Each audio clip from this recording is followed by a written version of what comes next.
ప్రభువా, ప్రార్థన చేస్తున్నామనే పేరే కానీ మా జీవితంలో ఏ ఆశీర్వాదం కూడా లేదు ప్రభువా. తినటానికి మా దగ్గర ఏమీ లేదు ప్రభువా, మా బిడ్డలకు పెట్టడానికి ఏమీ మా దగ్గర లేదు ప్రభువా.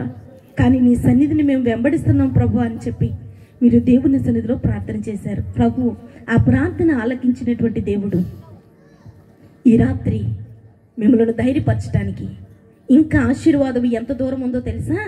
ఒక్క అడుగు మాత్రములో ఉంది. ఇన్ని సంవత్సరాలు మీరు ప్రార్థన చేసిన ప్రార్థనకు ఆశీర్వాదము జవాబు ఎంత దూరంలో ఉందో తెలుసా? ఒక్క అడుగు తీసి అడుగు వేసినంత దూరంలో ఉంది. అమ్మా, నీ కుటుంబం యొక్క రక్షణ కొరకు, నీ భర్త యొక్క మార్పు కొరకు నీవు అనేక దినాలుగా ప్రార్థన చేస్తూ ఉన్నావు. దేవుడు ఈ సంవత్సరం ఆ వ్యక్తిని మార్చిపోతున్నాడు. ఇది ఒక మనుషులు చెప్తున్నటువంటి మాట కాదు, దేవుడు చెప్తున్నటువంటి మాట. నీవు నమ్ము, విశ్వసించు. ఆకాశ పక్షులంట దేవుని నమ్మిని అంట. మనుషులమైన మనకే చింత. గొప్ప దేవుని మనం కలిగి ఉన్నాం. ఆయన శక్తివంతుడైన దేవుడు, ఆయన బలము కలిగిన దేవుడు, ఆయన మనందరి కొరకు ప్రాణం పెట్టిన దేవుడు, మూడవ దినాన తిరిగి లేచిన దేవుడు, సృష్టికర్త అయిన దేవుడు. ఆయన మాటకు సర్వ సృష్టి లోపడుతుంది, సమస్తము ఆయన మాటకు లోపడుతుంది. అంత గొప్ప దేవుని మనం కలిగి ఉన్నాం. ఆకాశ పక్షులు కూడా, కొంగలు కూడా కలిగి ఉన్నాయంట. వాటికి చింత లేదంట. అవి ఏ రోజు చింతపడవంట. ఇదిగో ఇక్కడ ఒక చెట్టు ఉంది. ఈ చెట్టు మీద 2 పక్షులు ఉన్నాయి.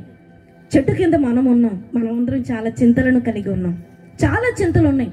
నిలవబడిన నాకు ఒక రకమైన చింత, కూర్చున్న మీకు ఒక రకమైన చింత, ఇదిగో దూరమున నిలబడినటువంటి ఆ ప్రజలకు ఒక చింత. ఆ ఆకాశ పక్షులు మాట్లాడుకుంటున్నాయట.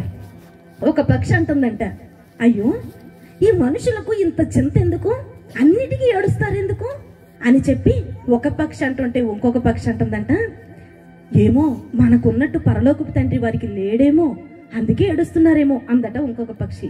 చెప్పండి, మనకు పరలోకపు తండ్రి లేడా? వాటికంటే మనము శ్రేష్ఠులం. అవి ఎన్నడూ అధైర్యపడట్లేదు. మనం ఎందుకు అధైర్యపడుతున్నాం? వాటి యొక్క స్వరము పైకి వినబడదు, వాటి యొక్క గోడు ఎవరికి వినబడదు, కానీ అవి ధైర్యంగా ఉన్నాయి. అవి ఎలా స్తుతిస్తాయో తెలుసా దేవుణ్ణి? ప్రభువా, చిన్న ప్రాణులం మేము, భూమి మీదకి నీవు మమ్మల్ని పంపించావు.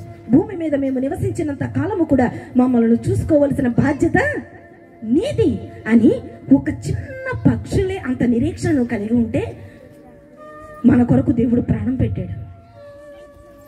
మన మీద సర్వాధికారాలు కలిగినటువంటి దేవుడు, మనము భూమి మీద నివసించినంత కాలము మన బాధ్యతను భరిస్తానని చెప్పినటువంటి దేవుడు. చూడుము, నా అరచేతులలో నేను చెక్కుకొని ఉన్నాను అని చెప్పినటువంటి దేవుడు. ఆయన నిన్ను నన్ను మర్చిపోతాడని మనం ఎలా అనుకోవాలి? ఆయన మనల్ని మర్చిపోయే దేవుడు కాదు. ఎప్పుడూ చింతపడవద్దు. నేను రిఫరెన్స్లు చూపించుకుంటూ వెళ్ళిపోతే చాలా ఆలస్యం అయిపోద్ది కాబట్టి చాలా త్వరగా వెళ్ళిపోతాను. మీకు అంత వాక్యం తెలిసిన వారే, మంచి దైవజనులు మీరు కలిగి ఉన్నారు, మంచి వాక్య జ్ఞానాన్ని మీరు కలిగినటువంటి బిడ్డలు. మత్తయి సువార్త 6:26 రాయబడి చూడండి. ఆకాశ పక్షులను చూడండి, అవి విత్తవు, కోయవు, కొట్లలో కూర్చుకున్నవు, అయినను మీ పరలోకపు తండ్రి వాటిని పోషించుచున్నాడు. మీరు అనుకుంటున్నారా, ప్రభువా మేము ఎలా పోషించబడతాం? నా జీవితం చాలా చిన్నది, నా శరీరంలో ఆరోగ్యం లేదు, నా భర్త పనికి వెళ్ళలేని స్థితిలో ఉన్నాడు, లేదా నా భర్తను నేను కోల్పోయాను, జీవితాంతం నా చెయ్యి పట్టుకుని నడుస్తానని చెప్పిన భర్త మధ్యలోనే నన్ను విడిచి వెళ్ళిపోయాడు, నన్ను ఒంటరి దానిగా చేసేసాడు, నా బిడ్డలను అనాథలుగా చేశాడు, నా భార్య నాకు సహకరించేదిగా లేదు నాయన, ఏది మొదలు పెట్టినా అంత అపజయమే కలుగుతుంది ప్రభువా, రేపు నా పరిస్థితి ఏంటి ప్రభువా అని ఏడుస్తున్నావు కదా. దేవుడు అంటున్నాడు, ఎందుకు చింత? నీ బాధ్యతను నేను వహిస్తాను, నీ చెయ్యి నేను పట్టుకుంటాను, నిన్ను నేను బలపరుస్తాను, నేను నిన్ను నడిపిస్తాను. నీవు ధైర్యంతో ఉండు, విశ్వాసముతో ఉండు, నిరీక్షణను కలిగి ఉండు. షడ్రక్, మేషక్, అబేద్నెగోలకు కూడా చాలా శ్రమ వచ్చింది, చాలా కష్టం వచ్చింది. వారు భక్తి కొరకు అందరి చేత వెలివేయబడ్డారు.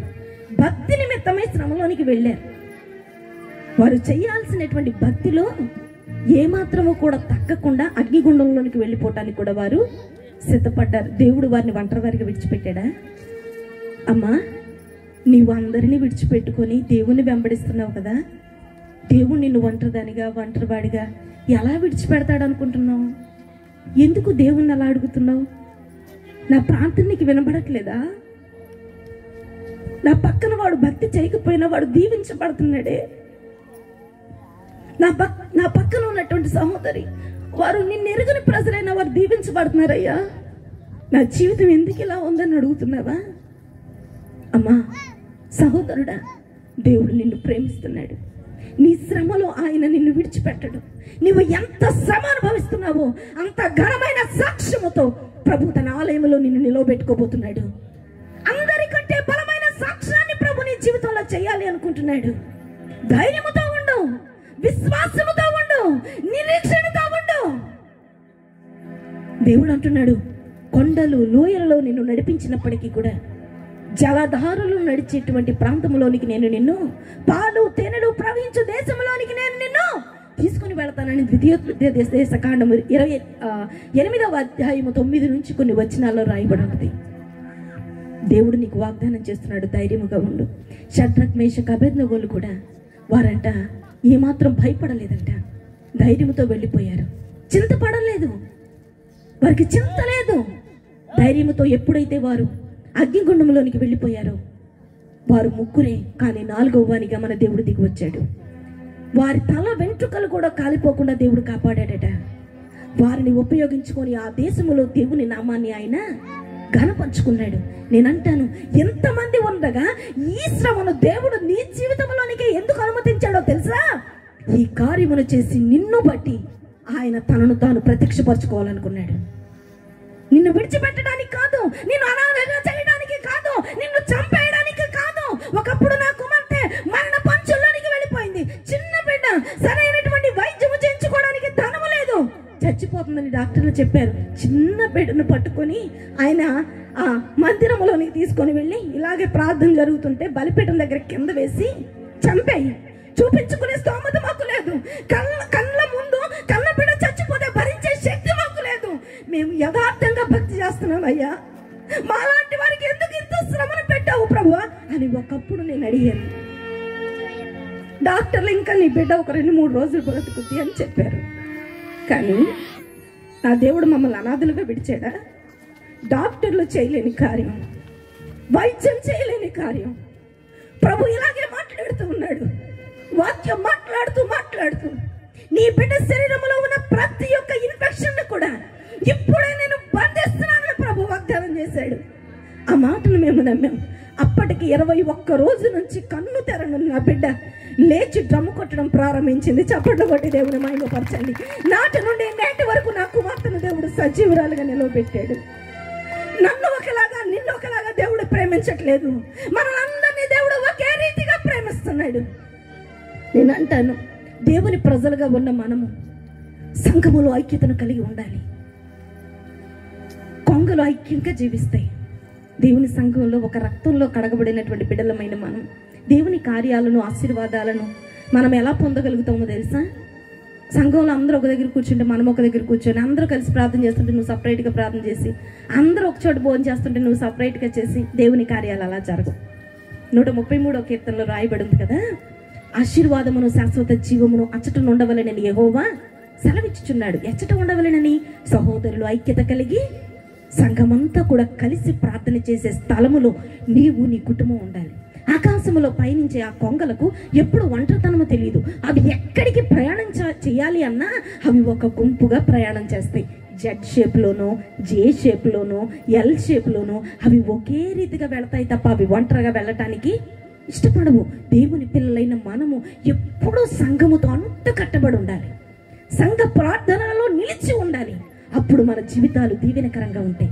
అప్పుడు మన జీవితాలు ఆశీర్వాదకరంగా ఉంటాయి. ఎప్పటి వరకు నీ జీవితంలో ఆ అనుభవం లేకపోతే ఈ దినము మొదలుకొని ఈ యొక్క అనుభవాన్ని మీరు కలిగి ఉండండి. సంఘము అత్యాశక్తి కలిగి ఎక్కడైతే ప్రార్థన చేస్తుందో దేవుని కార్యము ఆ స్థలములో పరిపూర్ణం చేయబడుతుంది.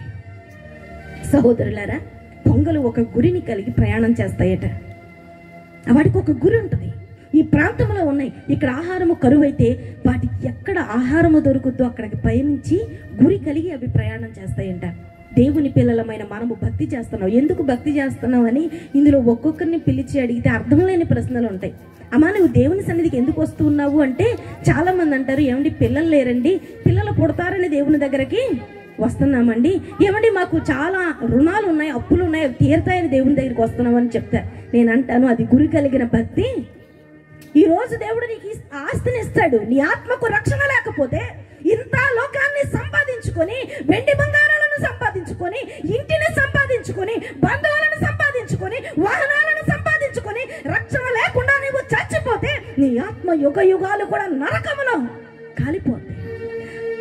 చచ్చిపోయిన తర్వాత, దేవా నువ్వు గొప్ప దేవుడు అని నాకు తెలిసింది, నాకు ఒక అవకాశం నువ్వు భూమి మీదకి వెళ్ళి పవిత్రంగా బ్రతికి రక్షణ పొంది మరలా వచ్చి పరలోకానికి వెళ్తాను, నాకు తెలియలేదు ప్రభు అంటే అప్పుడు అవకాశం ఉంటుందా మనకి? భూమి మీద మనం ఉండగానే భక్తి చేయటానికి మనకి అవకాశం, ఇప్పుడే మనకు అవకాశం. గురి కలిగిన భక్తి చేయాలి. నువ్వెందుకు మందిరానికి వెళ్తున్నావు అని నిన్ను ఎవరైనా అడిగితే, నేను పరలోకానికి వెళ్ళటానికి భక్తి చేస్తున్నాను అని చెప్పగలిగే సామర్థ్యత నీకు ఉండాలి. కొరింథీయులకు రాసిన పత్రికలో అపోస్తలుడైన పౌలు అంటాడు, గురి లేని వాని వలె నేను పరిగెత్తటలేదు, నాకు ఒక గురి ఉంది అన్నాడు. నీవు కూడా ఒక గురి కలిగినటువంటి భక్తిని నీవు చేయాలి. అప్పుడే నీ జీవితం దీవెనకరంగా ఉంటుంది, అప్పుడే నీ జీవితం ఆశీర్వాదకరంగా ఉంటుంది. ఒక సేవకుడైనా, ఒక విశ్వాసి అయినా ఒక గురి కలిగినటువంటి భక్తిని మనం చేసినప్పుడు ఆ భక్తిలో దేవుడు శక్తితో నింపుతాడు, బలమైన కార్యాలతో నింపుతాడు. ఎందుకు వస్తున్నామో, ఎందుకు పోతున్నామో అని నీవు ఎన్ని సంవత్సరాలు వచ్చినా, ఆఖరికి నిన్ను నన్ను పెట్టులో పెట్టేదాకా వచ్చినా ఆ భక్తికి అర్థం ఉండదు, దానిలో ఆశీర్వాదం ఉండదు. నీది ఏ కులమైనా, ఏ మతమైనా, నీవు ఎవరివైనా, ఎంత ఉన్నవాడివైనా, ఎంత లేనివాడివైనా, ఎంత చదువుకున్నవాడివైనా, ఎంత చదువు లేనివాడివైనా, మనలో ఉన్న ఆత్మకు రెండే రెండు ఉన్నాయి. ఈ భూమి మీద మనం కొంచెం కాలమే బతుకుతాం. మనం చచ్చిపోయిన తర్వాత నిత్య రాజ్యంలోనికి మన ఆత్మ వెళ్ళిపోవాలి. నువ్వు చూసొచ్చావా అంటే, చూసి మళ్ళీ నువ్వు రావడానికి ఉండవుగా.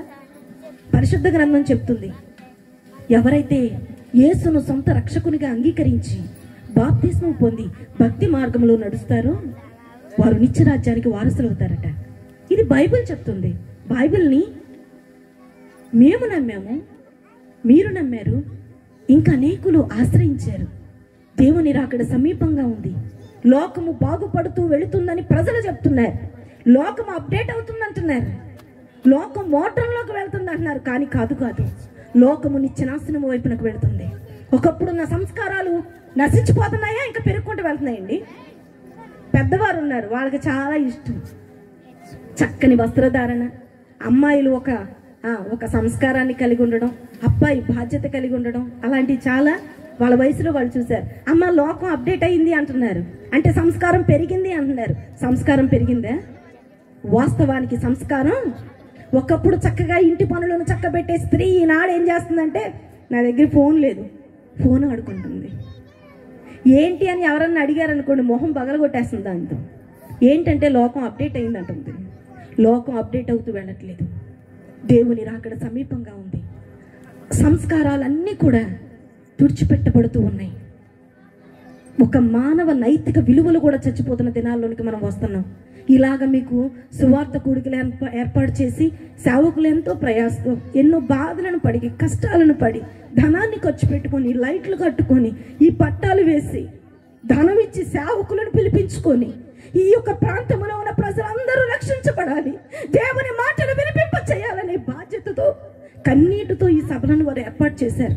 రాబోయే దినాలలో ఇలా చెప్పే సేవకులు ఉండరు, ఇలా పెట్టే సేవకులు కూడా ఉండరు, కరువైపోతారు. నేను అంటాను, సమయము ఉండగానే ఒక గురి కలిగిన భక్తిని నీవు నేను చేయగలిగితే, మనం ఎప్పుడు పోయినా, ఆయన ఎప్పుడు వచ్చినా ఆయన నిత్యరాజ్యంలోకి మనం వెళ్ళిపోతాం. గురి కలిగి మనము భక్తి చేయాలి. మేలు చేసేవారుగా ఉండాలండి. క్రైస్తవులు కొంగలంట మేలు చేస్తాయంట. కొంగ జీవితం ఎంత అండి? దాని జీవితం ఒక పట్టుకొని మెడ మీద ఇలా అంటే అయిపోయింది. కానీ కొంగ కూడా మేలు చేస్తుందంట. ఎలా మేలు చేస్తుంది అమ్మగారు అని చెప్పి మీరు నన్ను అడిగితే, ఈ మధ్య తెలుసుకున్నానండి నేను కూడా ఎలా మేలు చేస్తుందని. కొండాపురం నుంచి చేగొమ్మ వెళ్తుండగా ఒక చోట చాలా కొంగలు లైన్గా ఉన్నాయండి ఒక పొలంలోను. ఈ పిల్లలే ఉన్నారు ఆ రోజు మాతోను. ఏంట్రా ఇన్ని కొంగలు ఉన్నాయి, నేను ఎప్పుడు ఇన్ని కొంగలు చూడలేదు, ఇన్ని కొంగలు ఉన్నాయి ఏంటమ్మా అంటే, వీళ్ళు అన్నారు, అమ్మ ముందు చూడండి అన్నారు. ఏంటి అని చూస్తే, ఆ ముందు ఒక ఆయన దున్నుతారు కదా, నాగలి పట్టుకొని దున్నుతున్నారు. ఒక ఆయన కష్టపడి దున్నుతుంటే, ఆయన వెనకాల లైన్గా, ఆయన ఏ లైన్లో దున్నుతున్నాడో ఆ లైన్లో అవన్నీ కూడా ఏంటో తింటున్నాయి. ఏంటి నాన్న తింటున్నాయి అంటే, అమ్మ భూమిలో నుంచి వస్తున్నటువంటి చీడ పురుగులను ఆ కొంగలో తినేసి ఆ వ్యవసాయదారునికి మేలు చేస్తున్నాయి అన్నారు. అమ్మో, ఆఫ్టర్ ఆల్ కొంగలు కూడా మేలు చేసే స్వభావాన్ని కలిగి ఉన్నాయి. దేవుని పిల్లలమైన మనము మేలు చేసేవారుగా ఉన్నామా? సంఘానికి మేలు చేయాలి, సేవకునికి మేలు చేయాలి, సమాజానికి మేలు చేయాలి, మన చుట్టూ ఉన్న వారికి మేలు చేయాలి. మేలు చేయకపోయినా పర్వాలేదు, కీడు చేయడానికి పరుగు పెట్టే పాదాలు దేవునికి హేయమైనవి. మనం కీడు చేసేవారిగా ఉండకూడదు, మేలు చేసే బిడ్డలుగా ఉండాలి. షిఫ్రా పూయ అనేటువంటి మనుషులు మీకు తెలుసా? అదేంటంటే అలా చూస్తున్నారు, మీదో భాష నాదో భాష అన్నట్టు. ఈ దేశంలో వేరే భాష మాట్లాడతారా? ఇదే భాష. షిఫ్రా పూయ అనేటువంటి మనుషులు తెలుసా? తెలీదా? నిర్గమాకాండంలో ఉంటారు వాళ్ళిద్దరు, మొదటి అధ్యాయంలో ఉంటారు. చదివించడానికి టైం లేదు కానీ 15 నుంచి 20 వచనాలు మీరు చూస్తే షిఫ్రా పూయ అనేటువంటి అంట వారి ఉద్యోగం ఏంటో తెలుసా? వాళ్ళు మంత్రసానులు అంట. ఏంటంట వాళ్ళ ఉద్యోగం? మంత్రసానులు అంట. ఇప్పుడంటే హాస్పిటల్కి వెళ్ళిపోతున్నాం, ఇదివరకు మంత్రసానులు ఉండేవాళ్ళు కదా, ఇంటికే వచ్చేవాళ్ళు. ఆ మా అమ్మ ఎంత చక్కగా వాక్యం ఆలకిస్తుంది, అమ్మ నిన్ను, నీ కుటుంబాన్ని, నీ బిడ్డల్ని, మొత్తం నీ సంతానాన్ని అంతటిని ప్రభు దీవిస్తాడు. నువ్వు చేసే చిన్న ప్రార్థన, నీ ఆసక్తి ఏదైతే ఉందో, నీ ఆసక్తి ఈ లోకంలోనే కాక పరలోకంలో కూడా నీవు దేవుని ముందు అలాగే కూర్చుంటావు. ఇది దేవుని దూతగా నేను ఇస్తున్నటువంటి ఆశీర్వాదం. దేవుడు అంటున్నాడు, నా సేవకుల యొక్క నోటి మాటను ఆయన రూఢి చేస్తాడంట, రూఢి పరుస్తాడంట. ఎవరు వాక్యాన్ని ఆసక్తిగా ఆలకిస్తారో దేవుడు వారి పట్ల, యెషయా గ్రంథంలో ఉంటుంది, యెహోవా ఆసక్తి దీనిని నెరవేర్చును అని. నీవు దేవుని పట్ల ఆసక్తిని కలిగి ఉన్నావు, దేవుడు నీ పట్ల కూడా ఆసక్తిని కలగజేస్తాడు. ఈ షిఫ్రా పూయ అనేటువంటి వారి యొక్క ఉద్యోగం అంట చాలా చిన్న ఉద్యోగం, మంత్రసానులు అనమాట వాళ్ళు. అప్పుడంట ఐగుప్తు రాజు అన్నాడంట, వాళ్ళిద్దరిని పిలిచాడంట, ఇట్టండి అన్నాడట. వచ్చారట. వస్తే ఈ యొక్క ఐగుప్తు రాజు అన్నాడంట, ఇదిగో మీరేం చేస్తారంటే, హెబ్రీ స్త్రీలు ప్రసవించగానే మగపిల్లలు పుడితే వెంటనే కాన్పు పీట మీద ఆ యొక్క మగపిల్లల్ని చంపేయండి. మగపిల్లలు ఎక్కువైపోతే నా మీదకి తిరుగుబాటు చేస్తారు, ఆడపిల్లలు పుట్టారనుకోండి బతకనివ్వండి అన్నాడట. అంటే మరి రాజు మాట వినాలా వద్దా? వాళ్ళదేమైనా పెద్ద ఉద్యోగమా? వాళ్ళని లేపి ఆశా వర్కర్ని ఎవరినైనా లెక్క చేస్తారండి? మా సంఘం నిండా ఆశా వర్కర్లే, మా బిడ్డలందరూ ఆశా వర్కర్లే. వాళ్ళని అందరూ తిడతారండి. ఎందుకు తిడతారండి? వాళ్ళు ఎంత కష్టపడుతున్నారు మీకు తెలుసా? వాళ్ళు ఎవరు లెక్క చేయరు. కానీ వాళ్ళంట అక్కడ రాయబడి ఉంటుంది 16-17 వచనాల్లో, వారంట రాజుకు భయపడలేదట, దేవునికి భయపడ్డారట. దేవునికి భయపడి దేవుని పిల్లలకు మేలు చేశారట. దేవుడు ఏం చేశాడో తెలుసా? 20వ వచనం వచ్చేసరికి వారు ఇలాగే ప్రార్థన చేశారట దేవుని దగ్గర, దేవా రాజు అయితే మగపిల్లలను చంపేయమంటున్నాడు, మరి మేము నీకు భయపడుతున్నాం కాబట్టి మగపిల్లలను మేము చంపం. నువ్వు మమ్మల్ని ఎలా రక్షిస్తావో, నీవు మేలు చేసే దేవుడు కనుక మేము మేలు చేస్తున్నాం, మమ్మల్ని నీవు ఎలా కరుణిస్తావో, ఎలా రక్షిస్తావో నీ ఇష్టం ప్రభువా అని చెప్పంట ప్రార్థన చేశారట. దేవుడు వారిని ఎలా తప్పించాడో తెలుసా? రాజు పిలిచి అడిగాడంట, ఇదిగో మగపిల్లలను చంపమంటే మీరు ఎందుకు చంపట్లేదు అంటే, అయ్యా హెబ్రీ స్త్రీలు చాలా చురుకైనటువంటి వారు, మేము వెళ్ళి వారికి కాన్పు చేసే లోపే వారు ప్రసవిస్తున్నారు, ఆ మగపిల్లలను తీసుకొని వెళ్ళిపోతున్నారు, వారు మా చేతికి చిక్కట్లేదు అని చెప్పి అన్నప్పుడంట రాజు వారిని విడిచిపెట్టాడు. విడిచిపెట్టేలాగా దేవుడే చేశాడు. 20వ వచనం 22వ వచనం వచ్చేసరికి అంటాడు, దేవుడు ఆ మంత్రసానులకు మేలు చేశాడట, వంశాభివృద్ధి కలగజేశాడట. ఈ రోజుల్లో ఆస్తి ఏంటి అంటే, ఇల్లు కట్టుకున్నాము, పొలం కొన్నాము, డబ్బులు సంపాదించాం అంటారు. ఇదివరకు రోజుల్లో ఆస్తి ఏది? తమ పిల్లలే తమ యొక్క ఆస్తి. ఒకరికి డజన్ పిల్లలు, ఒకరికి 2 డజన్ పిల్లలు, ఒకరికి 3 డజన్ పిల్లలు. మీకు ఎన్ని డజన్ పిల్లలమ్మా అంటే 6 అంటారు, 8 మంది అంటారు, 12 మంది అంటారు. అంటే వాళ్ళ ఆస్తి వంశం. దేవుడు ఆ షిఫ్రా పూయ అనేటువంటి మంత్రసానులకు మేలు చేశాడట. నేను అంటాను, ఈ రాత్రి ఎందరైతే దేవుని సన్నిధిలో మేలు చేసేవారిగా ఉన్నారో, దేవుడు నిశ్చయముగా నీకు మేలు చేయబోతున్నాడు. ఇలా దేవుణ్ణి అడిగారు కదా, ప్రభువా నేను చాలా మందికి మేలు చేశాను, కానీ ఎవరు నాకు మేలు మాత్రం చేయట్లేదు, నన్ను అందరూ బాధ పెడుతున్నారు ప్రభువా, నా మేలంతా కూడా కీడుగా మారిపోతుంది ప్రభువా అని నీవు ఏడుస్తున్నావా? దేవుడు అంటున్నాడు, మంత్రసానులను జ్ఞాపకం చేసుకున్న దేవుడు ఈ రాత్రి నిన్ను కూడా జ్ఞాపకం చేసుకుంటున్నాడు. జ్ఞాపకం చేసుకొని నీ మేలుకు ప్రతిగా ఆయన మేలును అనుగ్రహించబోతున్నాడు. అమ్మ, మీరు నా ఎదురుగా కూర్చున్నారు ఒక బ్లాక్ శారీ. మీరే వెనక్కి తిరిగి